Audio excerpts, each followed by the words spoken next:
இந்த வல்லாரக்கீரையில வந்து நாம தொக்கு, துவையல், இட்லி பொடி, ஈவன் பல்பொடி அந்த மாதிரி நிறைய வேல்யூ ஆட் பண்றோம். ஸோ இதனுடைய மேஜர் திங்ஸ் என்னன்னு பார்த்தீங்கன்னா, இது வந்து உங்களுக்கு வருஷம் ஃபுல்லா இருந்துகிட்டே இருக்கும். ஒன்ஸ் நம்ம வச்சுட்டோம்னா போதும். இதுக்கு வந்து விதை கிடையாது. ரூட்டோட எடுத்துட்டு வந்து வச்சுட்டோம்னா அது பாட்டுக்கு அது நமக்கு பலன் கொடுத்துக்கிட்டே இருக்கும். இதுல நிறைய மதிப்பு கூட்டப்பட்ட பொருட்கள் நாம இங்க பண்ணலாம். இது வந்து மஞ்சள் கரிசலாங்கண்ணி. மஞ்சள் கரிசலாங்கனுடைய இது என்ன அப்படின்னா, லிட்டரலா இதுல வந்து கோல்டு இருக்கு அப்படின்னு சொல்றாங்க. கோல்டு இருக்கா அப்படின்னா, இப்ப நம்ம வந்து எப்படி அயன் இருக்கு, அலுமினியம் இருக்கு அப்படின்னு ஒரு பிளான்ட்ல நம்ம சொல்றோமோ, அந்த மாதிரி கோல்டு இருக்கக்கூடிய ஒன் அண்ட் ஒன்லி பிளான்ட் வந்து இந்த மஞ்சள் கரிசலாங்கண்ணி. இந்த மஞ்சள்ல இது வந்து ஒரு பூ பூக்கும். அகைன் இதுவுமே வந்து உங்களுக்கு என்னன்னா லிவருக்கு வந்து ரொம்ப ரொம்ப நல்லது. ஸோ இதெல்லாம் வந்து ஒரு பச்சை பருப்பு போட்டு ஒரு கூட்டு பண்ணி அந்த மாதிரி சாப்பிடணும். இந்த மக்களுக்கு திரும்ப திரும்ப சொல்றதா இந்த மாதிரி கீரைகளை சாப்பிடணும். மக்கள் சாப்பிட தயாரா இருக்காங்க. அப்கோர்ஸ் எங்களால தான் மக்கள் கொண்டு போய் கொடுக்கறதுக்கு முடியாம இருக்கு. அக்ரிகல்ச்சர்ல நிறைய பார்த்துருப்பீங்க. குறிப்பா நம்ம தமிழ்நாடு அப்படின்னு சொன்னா இன்னைக்கு நெல்லுக்கு இருக்கிற வரவேற்பு நிறைய அதை சார்ந்து தான் இருப்பாங்க.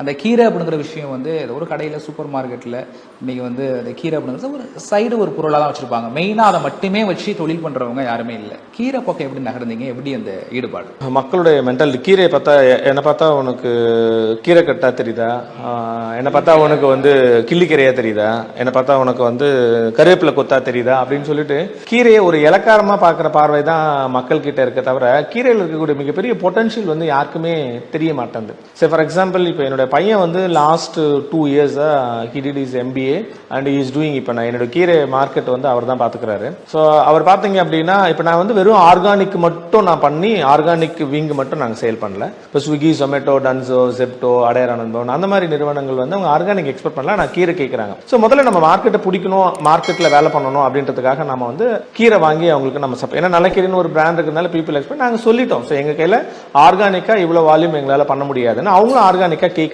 பட் அந்த கீரையே நாங்க வாங்கி கொடுக்குற அந்த கீரையே மட்டுமே பார்த்தீங்கன்னா last 1.5 years 2 years close to complete 2 years 5 crores பண்ணியிருக்காரு. வெறும் கீரையில் 5 கோடி ரூபா பண்ணியிருக்காரு. நான் சொல்ற மார்க்கெட் இருந்து வந்து சென்னையில் ரொம்ப ரொம்ப மினிமம் ஒரு 0.1% கூட இருக்காது அவர் பண்ண பிசினஸ். அதுவே 5 crores.